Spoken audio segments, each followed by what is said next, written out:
No dogs. It's cold, it's rainy, they're snuggled up somewhere.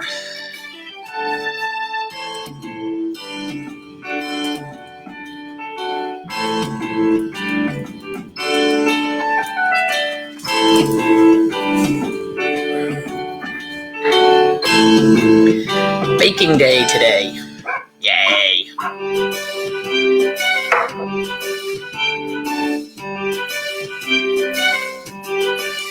It's snowing for Diane. Western New York. Yep. You guys are getting it. We just have a lot of rain and wind. Remember, you can purchase all of Dr. Morgan's products at her website at www.drjudymorgan.com. Morning, Cynthia. How's Louisiana doing? Sit back, relax, and enjoy the show. Okay. Raining holistic cats and dogs in Pennsylvania. Love it. That's as close as we're going to get. Last day in paradise. Wherever paradise is, I'm jealous. I'm jealous. Stirring a pan of steel-cut oats. Oh, I got to order some steel-cut oats. I'm making a list. Yeah. Steel-cut oats. Thanks. I'm adding that to my list right now. I have to make a grocery order online today. So windy, rainy Tennessee. Yeah, that path from Louisiana coming straight up across us. So everybody in that arc, we're all just, ugh. So it feels a little like winter, or getting closer anyway. So yesterday was National Cat Day. Sorry, didn't know that till today. Saw it in my inbox. A little late. So first I have a sad story, and then I'm going to talk about catnip. Yesterday was one of those ridiculously crazy days in our office. It seems like every day I'm there, it's a little nutty.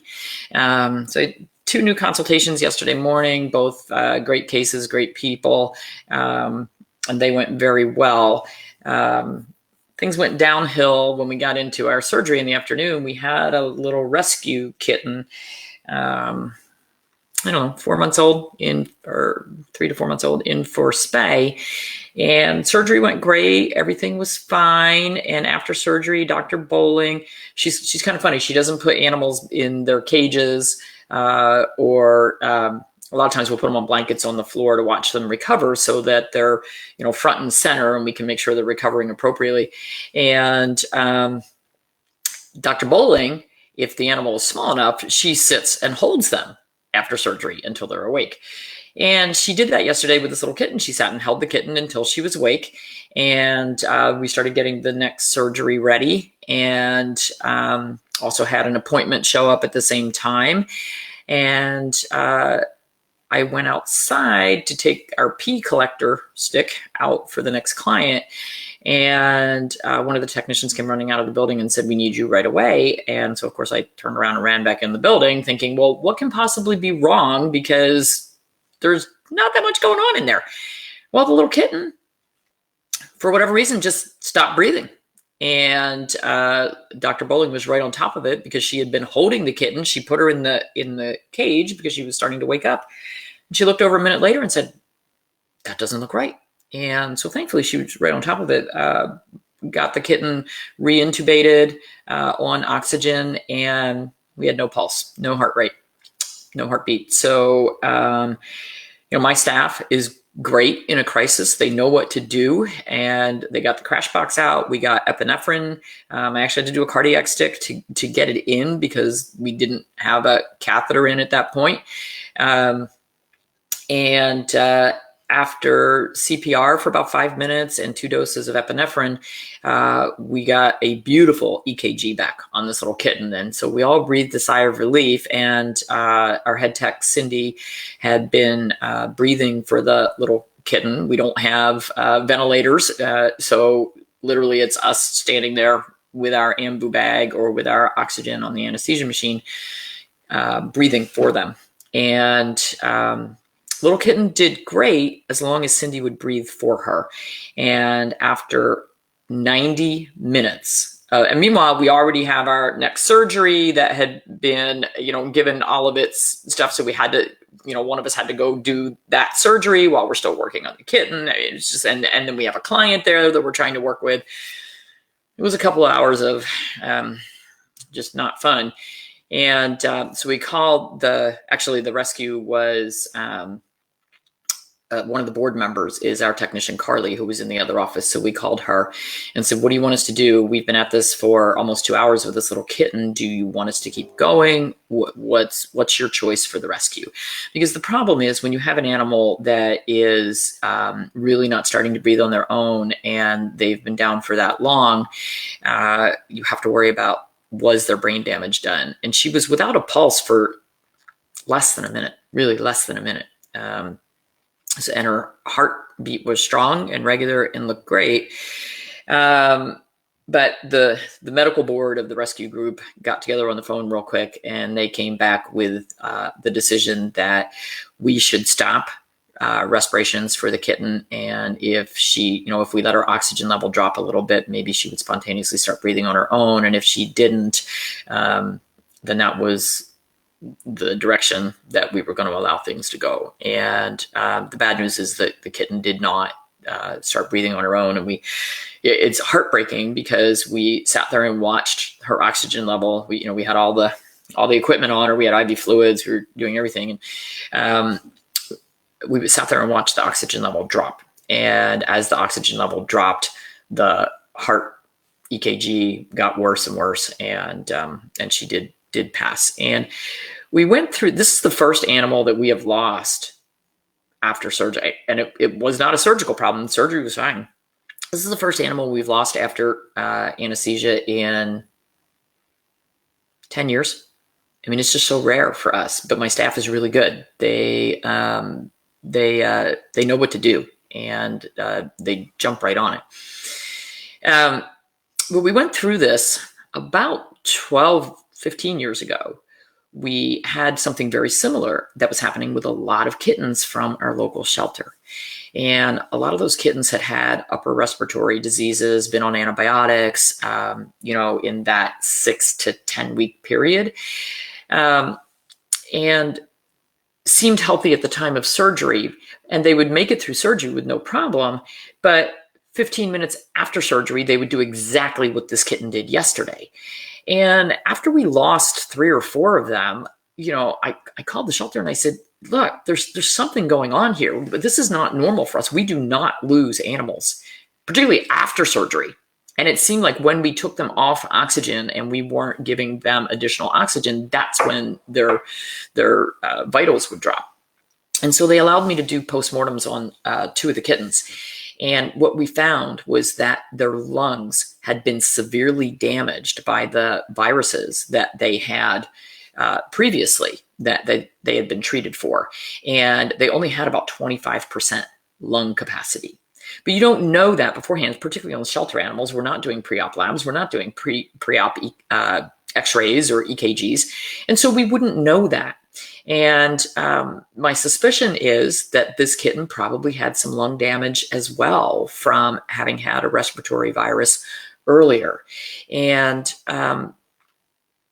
you just don't know. And of course, Dr. Bowling felt terrible, but she did nothing wrong. This is one of those, this is an act of nature that we have no control over. I think with privately owned cats that have had a respiratory problem as kittens, we don't normally spay them until they're 6 to 10 to 12 months of age. And so they've had a lot more time for lung damage to be repaired. And there's no way to know this ahead of time unless we did chest x-rays. Then we might see some consolidation in those lungs. So a very sad day for and of course the rest of and poor Dr. Bowling, this is the first time this has happened to her. Young docs, I said, well, another learning experience for you. She was great. She did the CPR. She was phenomenal. I was really proud of her. But then she literally had to walk away from that and let us continue and walk back into the surgery room and spay a dog. And she said, my hands are shaking. I'm so upset. Meanwhile, the cat was still alive at that point. And I said, you did nothing wrong. You need to take care of the animal in front of you right now. And she was great. She did I was really proud of her. I told her that after surgery. I said, look, you're a great surgeon. You're doing a great job. It's sort of like everything that can go wrong has gone wrong over the past few months. And I just keep saying, look, this is a learning experience. Now you've done this, now you've done this, and we got to learn. And the kitten had not been adopted out yet. It was in foster care. Of course, the foster parents were really upset.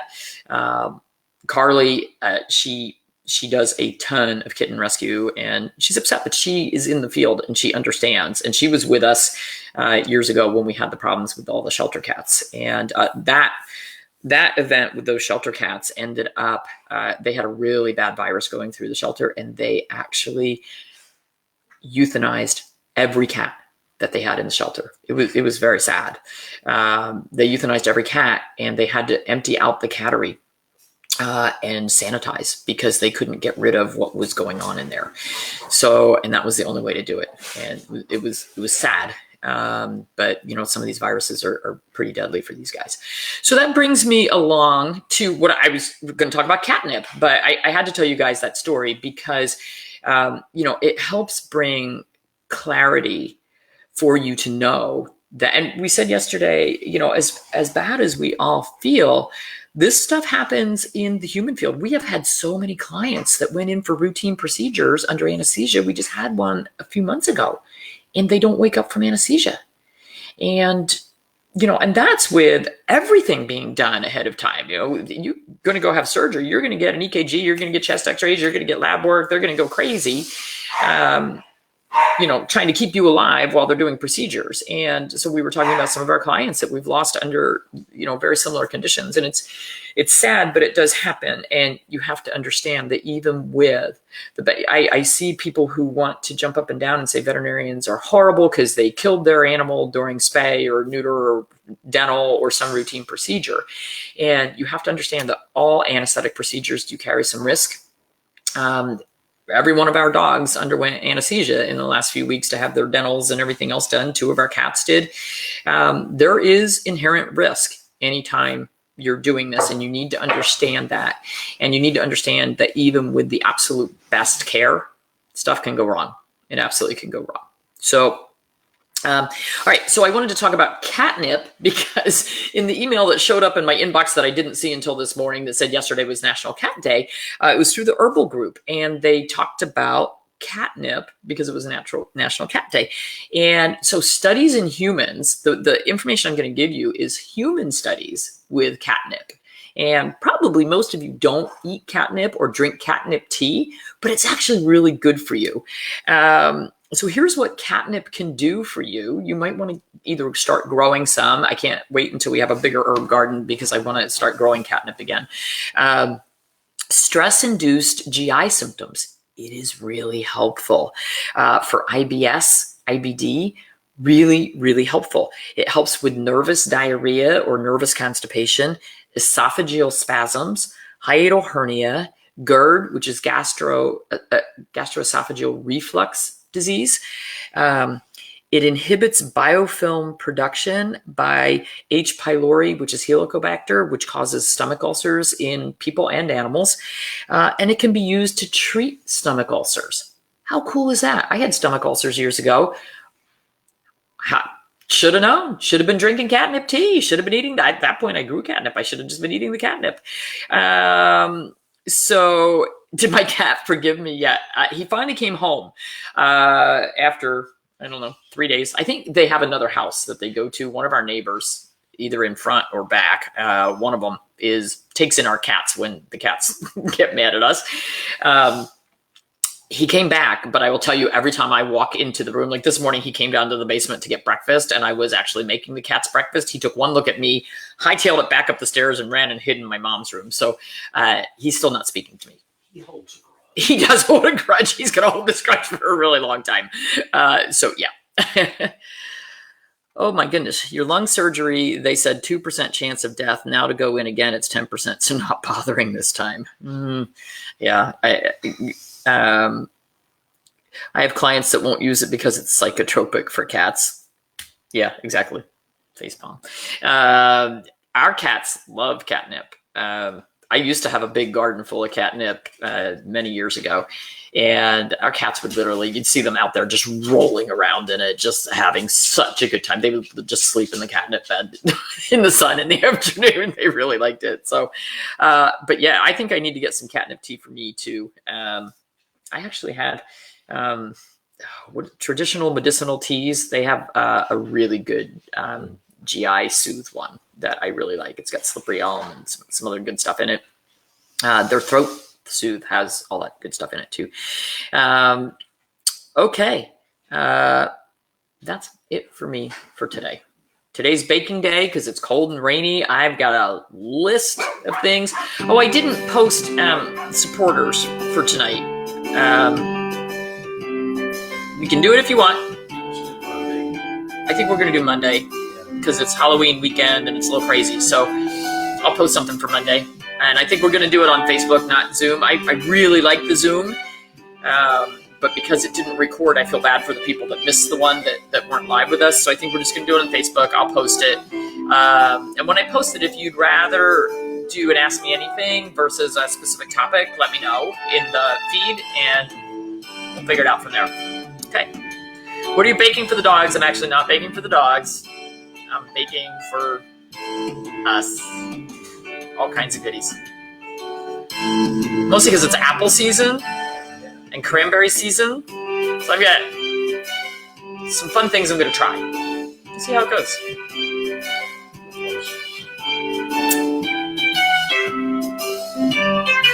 Love AMAs.